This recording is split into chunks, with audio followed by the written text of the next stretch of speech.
نحمده ونصلي ونسلم على رسوله الكريم اما بعد فاعوذ بالله السميع العليم من الشيطان الرجيم بسم الله الرحمن الرحيم قال الله تعالى إذ يقول لصاحبه لا تحزن إن الله معنا وقال الله تعالى في مقام آخر محمد رسول الله والذین معه الآیہ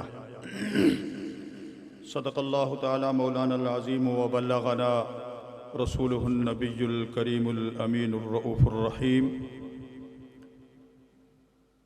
سارے حضرات اپنے آپ کو بابرکت کرنے کے لیے اپنے نامہ اعمال میں ایک وزنی کلمہ درج کرنے کے لیے محبت اور خلوص کے ساتھ درود شریف کا ورد کر لیں۔ صلاۃ والسلام علیک یا سیدی یا رسول اللہ وعلی آلک واصحابک یا سیدی یا حبیب اللہ۔ صلاۃ والسلام علیک یا رحمۃ للعالمین وعلی آلک واصحابک یا امام الانبیاء والمرسلین۔ انتہائی واجب الاحترام حضرات علماء کرام، طلباء ذی احتشام، اور خصوصاً ہماری اس محفل کی روح رواں حضرت صاحبزادہ محمد ظفر الحق مد ظلہ العالی ما دام الایام واللیالی، اور ان کے رفیق سفر جناب محترم محمد زمان صاحب زید مجدہ۔ حاضرین و ناظرین، چونکہ وقت بہت تھوڑا ہے اور اس تھوڑے وقت کو بہت سمجھنا یہ عقل مندی کی بات ہوتی ہے۔ جس شخصیت پر گفتگو کی جائے اس کے واسطے سب سے پہلے یہ ضروری ہے کہ اس کا علم مشخص جاننا، معلوم کرنا اور یاد کرنا یہ از بس ضروری ہوتا ہے۔ اور اگر اس شخصیت بالا کی اگر کنیت ہے، اور کنیت کیا ہوتی ہے میں اس کا تعارف نہیں کروں گا کہ دائیں بائیں سب علماء کرام تشریف فرما ہیں اور آپ بھی ماشاءاللہ منتہی طلباء میں ہیں۔ اگر اس شخصیت بالا کی کنیت ہوتی ہے تو اس کنیت کا بھی تعارف کرا دیا جائے، اور اس کے ساتھ ساتھ اگر وہ کسی لقب سے ملقب ہوتا ہے تو اس لقب کا تعارف بھی کرا دینا ضروری ہوتا ہے۔ تو آئیے میں ان تین الفاظ کی طرف آپ حضرات کی توجہ چاہوں گا کہ جس شخصیت کے بارے میں آج ہم تم سب جمع ہیں، میری دعا ہے کہ رب کائنات ہماری اس محفل کو قبولیت کا شرف عطا فرمائے۔ موضوع سخن کا تعلق حضرت سیدنا صدیق اکبر رضی اللہ تعالیٰ عنہ سے ہے۔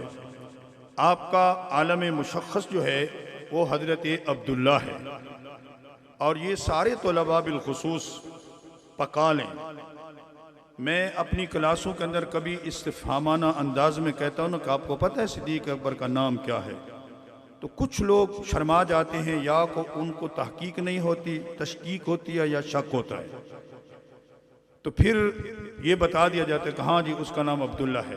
ابھی آپ سارے حضرات پکا لیں، یہ جو ہمارے صاحبان میڈیا کے کھڑے ہیں یہ بھی سیدنا صدیق اکبر کے ساتھ تعلق رکھتے ہیں، یہ پکا لیں کہ ان کا اسم گرامی حضرت عبداللہ ہے، اور ان کی کنیت ابو بکر ہے، اور ان کی جو لقب ہے وہ بہت سارے ہیں، لیکن دو لقب، اور پھر دو میں ایک بہت بڑا زیادہ لقب مشہور ہے صدیق۔ صاد کی زیر پڑھنا ہوگا، دال کے اوپر شد رکھ کے اس کے نیچے زیر اور زور لگا کے کہ یہ حروف قلقلہ سے تعلق رکھتا ہے۔ صدیق یہ مبالغے کا صیغہ ہے۔ میں آپ کے ساتھ گفتگو کر رہا ہوں، حضرات علماء کرام سے معذرت خواہ۔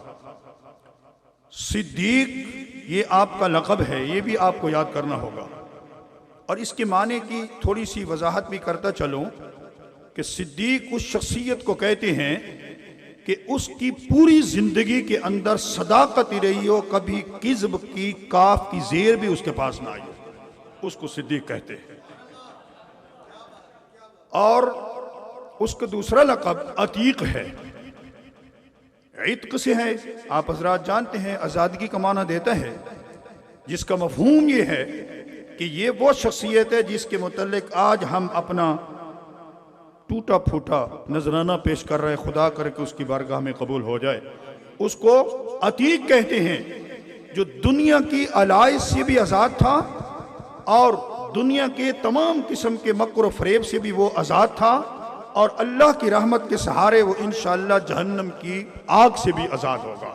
اس لیے اس شخصیت کو عبداللہ علماً اور ابو بکر کنیتاً اور صدیق و عتیق لقباً کہا جاتا ہے۔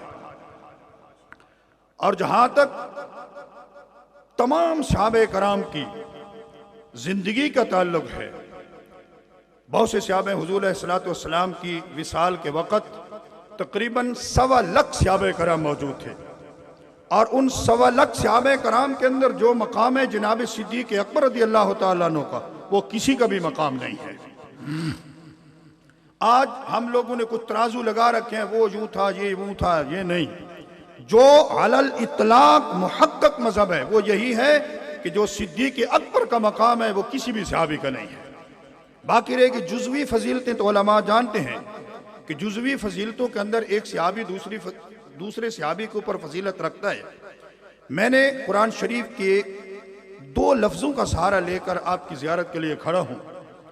ایک ہے صاحب ہی، جو اپنے مادہ اشتقاق صحبت سے نکلا ہے، صاحب یصحب صحبتاً اس سے نکلا ہے۔ اس کا کیا معنی ہے؟ اور اس کے ساتھ والذین معہ معیت، یہ 2 لفظ آپ نے سمجھنا ہے، اور ان دونوں لفظوں کا سہارا لے کر بارگاہ صدیق میں اپنے آپ کو پیش کرنا ہے۔ ذرا غور کر لیجئے۔ صاحب صحبت سے ہے، کسی کے ساتھ سنگت گزارنا۔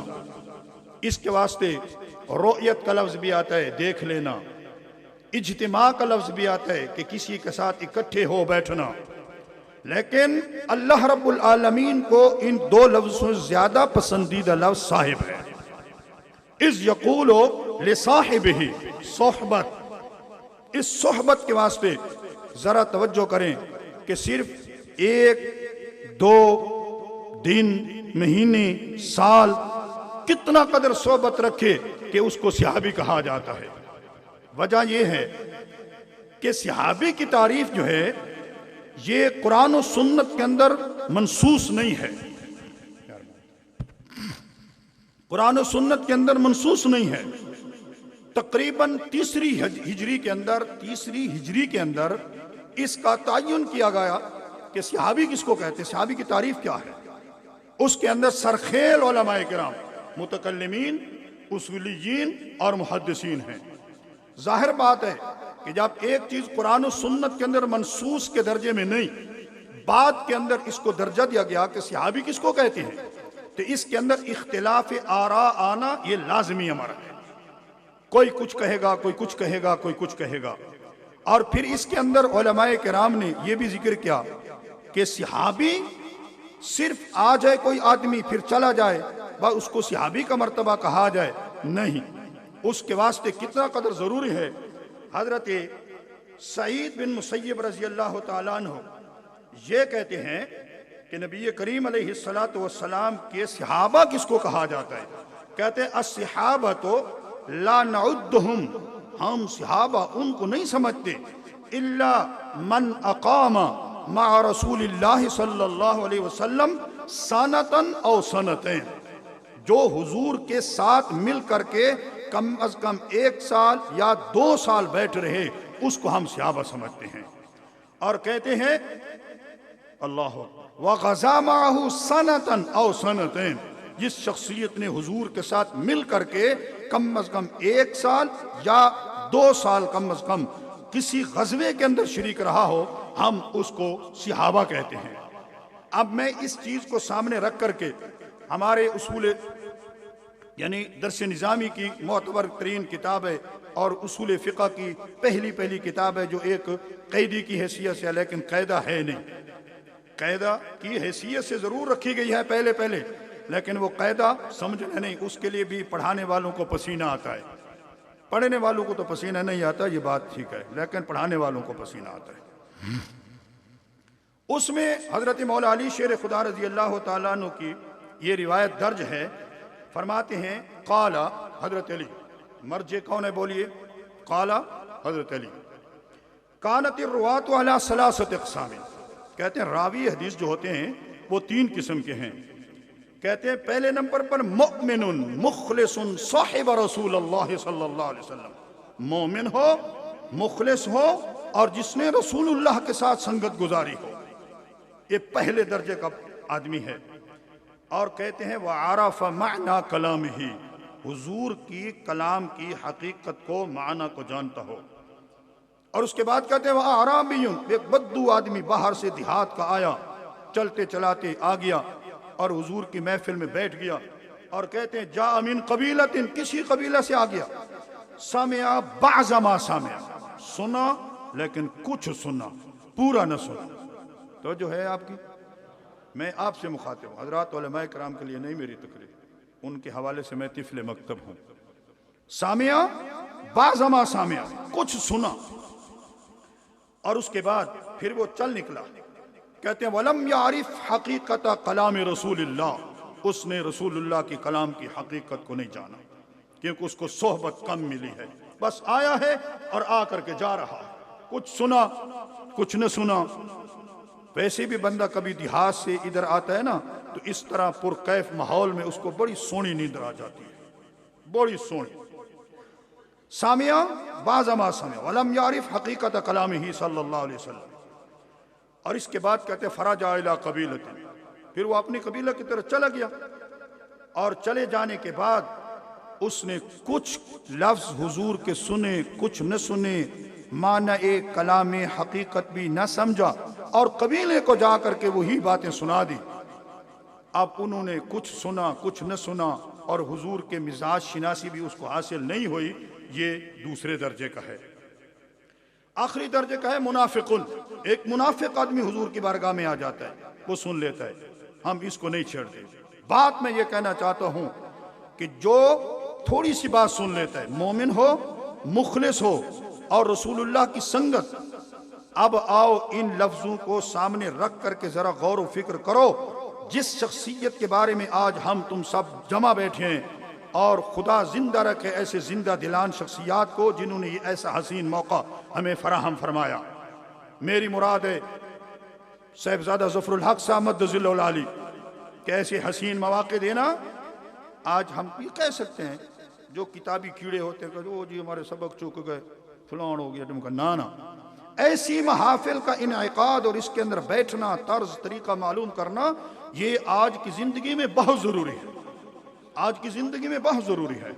صرف کتابی کیڑا بن جانا نہیں، اس کے اندر ذوق پیدا کرنا ہے، ذوق پیدا کرو۔ جب رسول اللہ صلی اللہ علیہ وسلم کی بارگاہ میں حضرت صدیق اکبر، جس کے متعلق اللہ رب العالمین کہتا ہے والذین معہ، ہو ضمیر کا مرجع وہ قرآن کی پہلی سرے کے اوپر سرنامے پر جو لفظ پاک موجود ہے محمد رسول اللہ صلی اللہ علیہ وسلم، یہ اس کا مرجع ہے۔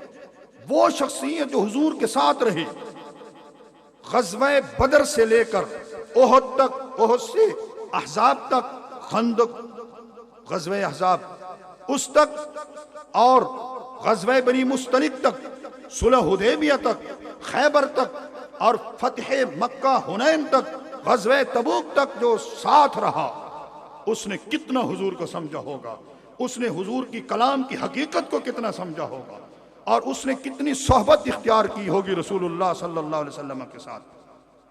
اسی لیے حضرت صدیق اکبر کے حوالے سے ایک بات، اور یہی میری آخری بات ہے، جتنا مجھے ٹائم دیا گیا ہے وہ آخری بات ہے، سن لیں اور اپنے ذوق میں کچھ مزید ذوق پیدا کریں۔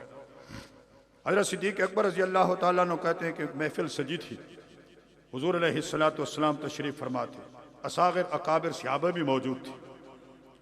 حضور نے ارشاد فرمایا ان اللہ خیر عبدا، کہ اللہ نے ایک بندے کو اختیار دیا ہے، چاہے وہ یہاں رہے، چاہے تو وہ میرے پاس آ جائے۔ صحابہ کہتے ہیں کہ جب ہم نے یہ بات حضور سے سنی، بس سن لی، مگر ایک شخص تھا ہماری محفل کے اندر کو زاروں کے تار رونے لگا۔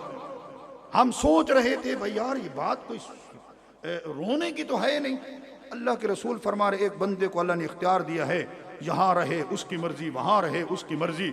لیکن یہ رونے کی بات تو نہیں ہے. صدیق اکبر کی طرف استفسارانہ انداز میں صحابہ نے نگاہ کی تو صدیق اکبر نے فرمایا اللہ کے بندو، یہ جو عبدن کا لفظ ہے اس میں تنوین برائے تعظیم ہے، اور اس بندے کو بندہ عظیم کہا جاتا ہے جو یہ کہہ رہا ہے کہ میں یہاں رہوں کہ وہاں رہوں، اور وہ فرماتا ہے کہ میں وہیں رہنا پسند کرتا ہوں. تو اس سے اشارہ ہے کہ اب حضور ہم سے جدا ہونے والے ہیں. جب صدیق کے سامنے یہ بات آئی ہے، کوئی عمر فاروق نہیں روحا، حضرت عثمان نہیں روئے، حضرت علی نہیں روئے. اگر روئے ہیں اور حضور کی کلام کی حقیقت کو سمجھا تو صدیق اکبر نے سمجھا رضی اللہ تعالیٰ. اس وقت میرے بھائیوں، آج کل ایک بات آتی ہے، توجہ، کہ اس محفل کی میسج کیا جائے گا. میسج کیا ہے؟ متلاشیان علم میری بات پہ توجہ کریں. جب تک علم کے اندر لمبا زمانہ نہیں گزارو گے، جب تک دینی مدرسے کے اساتذ و ناظمین و محتممین ان کے ساتھ معیت نہیں کرو گے، اتنے تک کامیابی تمہارا قدم نہیں چوم سکتی ہے. اس لیے مزاج شناسی رسول جو حضرت صدیق اکبر کو حاصل تھی، اس سے ہم کو یہ پتہ چلتا ہے کہ جتنے تک لمبی مدت اپنے استاد کے ساتھ نہ گزاری جائے، اپنے مخلصین فی اللہ کے ساتھ نہ گزاری جائے، اور صرف جسمانی نہیں بلکہ روحانی طور پر ان کے ساتھ معیت گزاری جائے، تو اس وقت آپ کو کامیابی ہو سکتی ہے. آپ آتے جاتے رہیں، یہ آمدن رفتن برخاستن تے گفتن تے خوردن تے اللہ اللہ تے خیر صلی اللہ، تو پھر اس کے ساتھ میرے بھائیوں آپ کو علم دین کا کما حق ہو جو ذوق ہے وہ نصیب نہیں ہوگا. اگر ذوق رکھنا چاہتے ہو تو صدیق اکبر کی بارگاہ میں حاضر ہو اور وہیں سے خیرات لو اور جھولیاں بچھاؤ کہ اے صدیق اکبر رضی اللہ تعالیٰ عنہ، جو آپ کو اللہ رب العالمین نے ایمان کامل کی دولت دی، اخلاص کامل کی دولت دی، صحبت رسول کی دولت دی، اور معیت زمانہ، معیت جسمانی، معیت روحانی، اس سے ہم ایک قطرہ تم سے مانگنا چاہتے ہیں. اے صدیق اکبر، ہم گناہگاروں کو بھی ایک قطرہ دیجئے. اللہ رب العالمین قبول فرمائے. وآخر دعوانا